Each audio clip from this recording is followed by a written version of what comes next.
Elasticity of demand.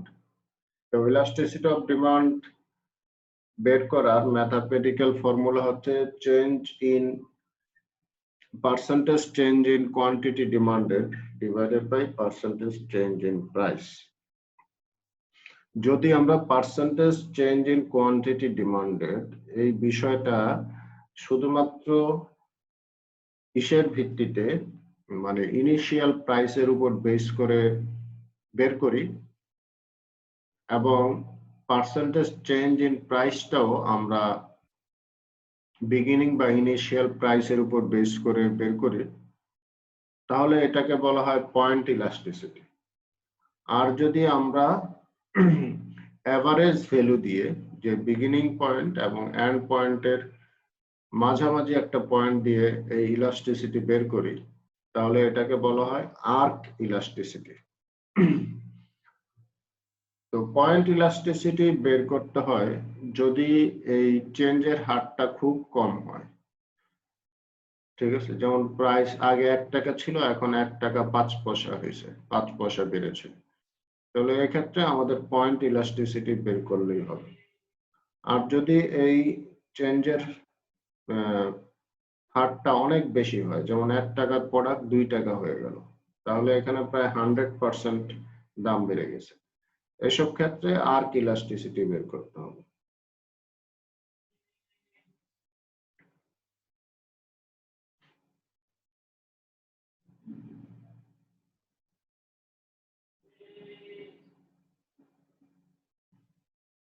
এখন আসেন, এই যে আমরা এই সূত্রের মাধ্যমে এখানে পেলাম, আমাদের যে এক্সাম্পল নিয়ে আমরা আলোচনা করছি, আমরা এখানে দেখছি যে আমাদের ইলাস্টিসিটির মাত্রা হচ্ছে 0.5 বা 50%। তো এই যে 0.5, ঠিক আছে, এটার মাধ্যমে কি বোঝা যায়?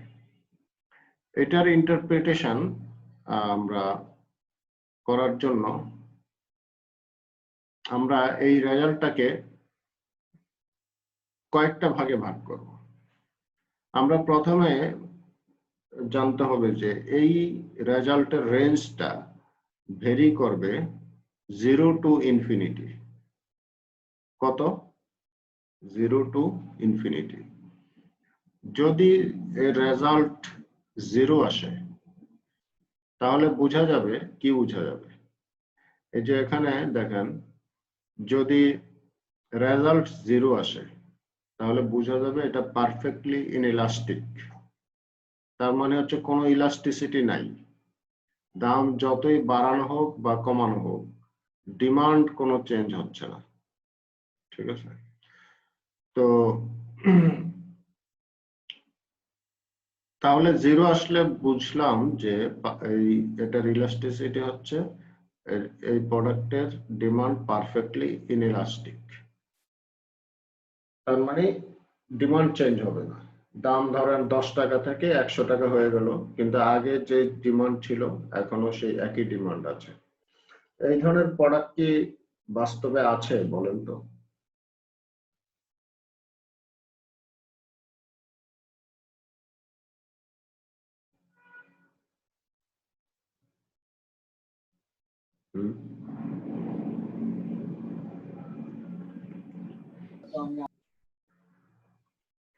এই ধরনের প্রোডাক্ট বাস্তবে নাই, তবে কেউ কেউ বলেন যে জীবন রক্ষাকারী ঔষধ, সেক্ষেত্রে এটা হইতে পারে। যেমন একটা ঔষধ দাম বেড়ে গেছে 100 গুণ, কিন্তু আপনার এটা প্রয়োজন জীবন রক্ষার জন্য, তো সেক্ষেত্রে আপনি 100 টাকা দিয়ে 100 গুণ বেশি দাম দিয়ে এটা কিনবেন। কিন্তু এই কথাও পুরোপুরি কারেক্ট না অনেকের মতে।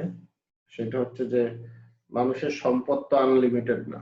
আপনি 100 টাকা 100 গুণ বেড়েছেন, আপনি কিনেছেন, ঠিক আছে, কিন্তু এটা যদি ধরেন 1 লক্ষ গুণ বেড়ে যায়, সেক্ষেত্রে হয়তো আপনার পর্যাপ্ত ওয়েলথ নাও থাকতে পারে এই প্রোডাক্ট কেনার জন্য। এখন আসেন, ইলাস্টিসিটির মান যদি 1-এর চাইতে কম হয়, তার মানে এক্স্যাক্টলি 0 আসলো না, যেটা আমরা এখানে দেখলাম 0 আসলে কি হবে, মান আসলো জিরোর চাইতে বেশি কিন্তু একের চাইতে কম। এই সিচুয়েশনটায় এই রেজাল্ট দিয়ে আমরা বুঝতে পারি ওই প্রোডাক্টটা হচ্ছে ইনইলাস্টিক। ইনইলাস্টিক মানে হচ্ছে এটা ডিমান্ড প্রাইসের চাইতে কম হারে চেঞ্জ হচ্ছে।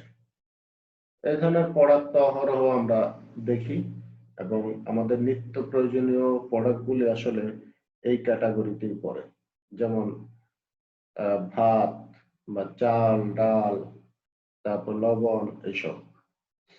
তো এইসব প্রোডাক্টের দাম যদি অনেক বেড়ে যায় কিন্তু সেই হারে একটা ডিমান্ড খুব একটা চেঞ্জ হবে না।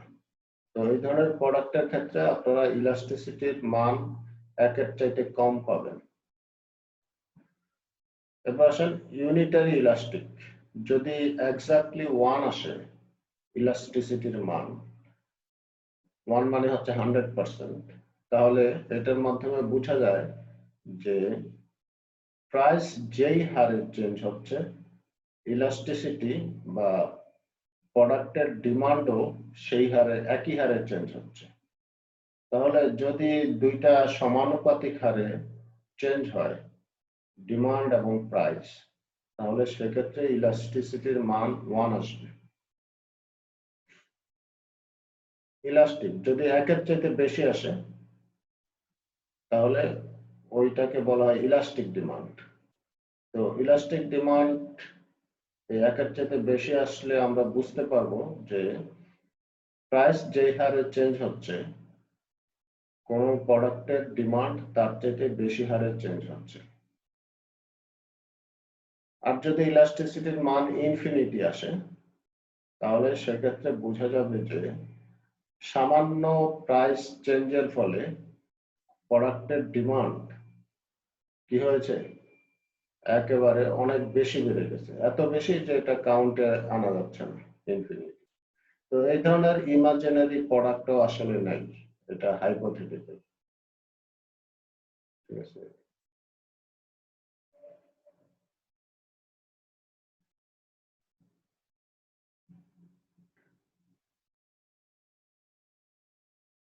এই দেখেন ইলাস্টিক ডিমান্ড, তার মানে হচ্ছে একের চাইতে বেশি আসলে এটা যদি আমরা গ্রাফে আঁকি দেখা যাবে যে এই যে ডিস্টেন্স ইন প্রাইস চেঞ্জ দেখা যাচ্ছে যে পরিমাণ হচ্ছে প্রোডাক্টের ডিমান্ড তার চাইতে বেশি হারে বাড়ছে। তো এই ইলাস্টিক ডিমান্ডের ক্ষেত্রে আমাদের ডিমান্ড কার্ভটা হবে বেশি ফ্ল্যাট হবে। ঠিক আছে, এগুলি দেখলে বুঝবে না, আমি বলে ফেলছি।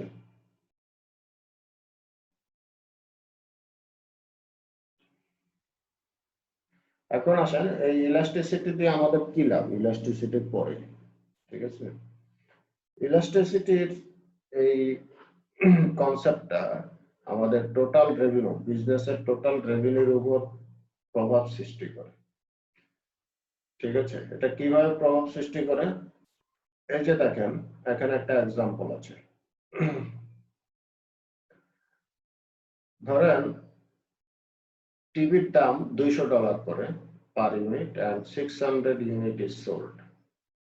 যখন টিভির দাম 200 টাকা ছিল তখন 600 ইউনিট সেল হইত।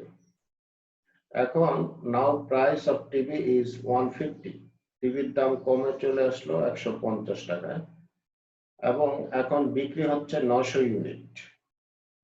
তাহলে দেখেন আমাদের রেভিনিউ কত কত হইল, রেভিনিউ মানে আয় কত হবে। তাহলে প্রথমে আমাদের বিক্রি কত ছিল, 600 ইউনিট 200 টাকা করে, তাহলে 200 টাকা করে 600 ইউনিটের দাম হচ্ছে 1,20,000। আর পরে যখন দাম কমে গেল 150 টাকা হলো তখন আমরা বিক্রি করছি 900 ইউনিট। তাহলে টোটাল আমাদের রেভিনিউ কত, 150 ইন্টু 900 ইকুয়াল টু 1,35,000। এখন আসেন রেভিনিউ তাহলে বেড়ে গেল আমাদের 15,000 টাকা। তাহলে কি বোঝা গেল, তাহলে বোঝা গেল যে আমাদের এই যে এই টিভির ক্ষেত্রে প্রাইস যেই হারে চেঞ্জ হয়েছে আমাদের ডিমান্ড তার চেয়ে বেশি হারে চেঞ্জ হয়েছে, ফলে আমাদের টোটাল রেভিনিউ বেড়ে গেছে। ঠিক আছে, তাহলে এখানে প্রাইস কমাটা আমাদের জন্য একটা আশীর্বাদ হিসাবে দেখা দিচ্ছে। প্রাইস কমেছে ঠিকই, কিন্তু সেলার এখন বেশি বিক্রি করতে পারছে, ফলে তার এখন লাভ বেশি হচ্ছে। তাহলে আপনি যদি জানেন যে কোন একটা প্রোডাক্টের ইলাস্টিসিটি পজিটিভ, মানে একের চাইতে বেশি, পজিটিভ না একের চাইতে বেশি, তাহলে আপনি যদি ওই প্রোডাক্টের দাম কমায় দেন, তাহলে আপনার টোটাল রেভিনিউ বেড়ে যাবে, ফলে আপনার প্রফিট বাড়বে। আর যদি আপনি জানতে পারেন কোন একটা প্রোডাক্টের ইলাস্টিসিটি একের চাইতে কম বা ইনইলাস্টিক, তাহলে সেক্ষেত্রে আপনি যদি ওই প্রোডাক্টের দাম কমান, তাহলে আপনার কোনো লাভ হবে না, লাভ কমে যাবে। আশা করি বুঝতে পারছেন।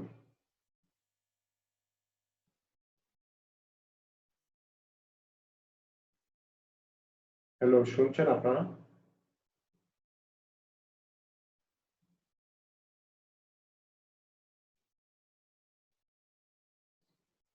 স্যার শুনতেছি আমরা স্যার। ওকে, তো এখানে আরো একটা এক্সাম্পল আছে, এটা দেখে নেবেন। আরো এক্সাম্পল আছে। Determinants of elasticity of demand. এই যে ইলাস্টিসিটি কোন কোন প্রোডাক্টের ক্ষেত্রে বেশি, আবার কোন কোন প্রোডাক্টের ক্ষেত্রে কম, এটা কেন, কারণটা কি? এখানে কিছু কারণের কথা বলা আছে, যেগুলি আমরা যে ডিমান্ডের ডিটারমিনেন্ট হিসাবে আমরা এর আগে পড়েছি এগুলি। যেমন সাবস্টিটিউটিভিটি, যদি the larger the number of substitute goods that are available, the greater the price elasticity of demand. তার মানে হচ্ছে যদি কোনো প্রোডাক্টের সাবস্টিটিউট অনেক বেশি থাকে, তাহলে সেই প্রোডাক্টের কি হয়, ডিমান্ড ইলাস্টিক হয়। এর কারণটা কি? এর কারণ হচ্ছে দাম যখন আপনি কমায় দিবেন কোন একটা প্রোডাক্টের, তখন ওই প্রোডাক্টের সেল বেড়ে যাবে বা ডিমান্ড বেড়ে যাবে, সাথে সাথে ওই প্রোডাক্টের কাস্টমাররা তো বেশি কিনবে, সেটা ঠিক আছে, কিন্তু দাম কমানোর ফলে যারা অন্য প্রোডাক্ট ব্যবহার করতো এর আগে, তারা ওই প্রোডাক্ট থেকে সুইচ করে এই প্রোডাক্টটা বেশি কেনা শুরু করবে। ফলে দেখা যাবে যে আগে যেসব কাস্টমার ওই প্রোডাক্টটা কিনতো না, এখন দাম কমার ফলে অল্টারনেটিভ প্রোডাক্টের কাস্টমাররা এখন এই প্রোডাক্টটা কিনা শুরু করবে। এই কারণে এই সাবস্টিটিউটিবিলিটির কারণে কোন একটা প্রোডাক্ট ইলাস্টিক হয়ে যায়। তারপর হচ্ছে প্রপোর্শন অফ ইনকাম। ঠিক আছে, এটা হচ্ছে যে প্রাইস চেঞ্জ হইলো ঠিক আছে, কিন্তু প্রাইস চেঞ্জ হওয়ার সাথে সাথে মানুষের ইনকামও যদি চেঞ্জ হয়ে যায়, তাহলেও এটা সেই কারণেও হইতে পারে, উল্টা এফেক্ট হইতে পারে। যেমন the higher the price of a good relative to the customer's income, the greater the price elasticity of demand. যেমন কোন একটা প্রোডাক্টের দাম দ্বিগুণ হলো, কিন্তু আপনার বেতন আরো 3 গুণ বেড়ে গেছে, তো সেক্ষেত্রে আপনার কি হবে, ওই প্রোডাক্টের ডিমান্ড বাড়তে পারে। লাক্সারি ভার্সাস নেসেসিটি, এটা তো বলেছি, লাক্সারি প্রোডাক্ট ইলাস্টিক হয়, নেসেসিটি প্রোডাক্ট ইনইলাস্টিক হয়। Product demand is more elastic in the long run, longer the time period under consideration. তো ইলাস্টিসিটি আপনি মেজার করার জন্য যদি দীর্ঘ সময় নেন, 2 বছর 3 বছর বা এরকম, তাহলে দেখবেন যে সাধারণত ইলাস্টিক হয়। আর যদি টাইম পিরিয়ডটা শর্ট হয়, তাহলে ইনইলাস্টিক পাবেন।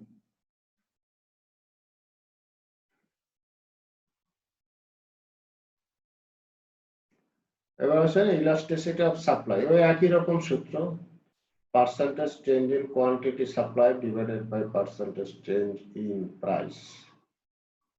ঠিক আছে,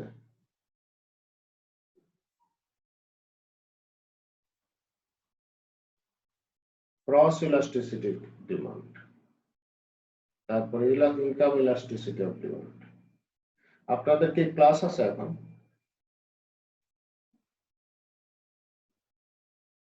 হ্যালো,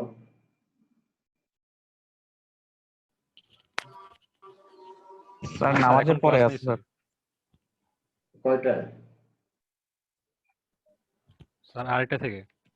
ও আচ্ছা আচ্ছা আচ্ছা, তো ঠিক আছে, আজকের ক্লাস এখানেই শেষ হচ্ছে। আপনারা এই টপিকগুলি, এই যে লেকচার শিট আছে, এই লেকচার শিট গুলি ডাউনলোড করে আপনারা স্টাডি করবেন, বিভিন্ন বইয়ের হেল্প নেবেন, নেট থেকে বিভিন্ন ম্যাটেরিয়ালস, রিলেটেড ম্যাটেরিয়ালস নিয়ে পড়াশোনা করবেন।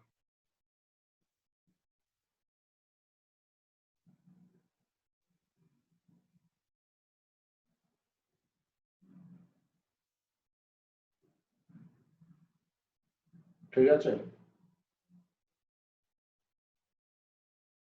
ওকে, আল্লাহ হাফেজ।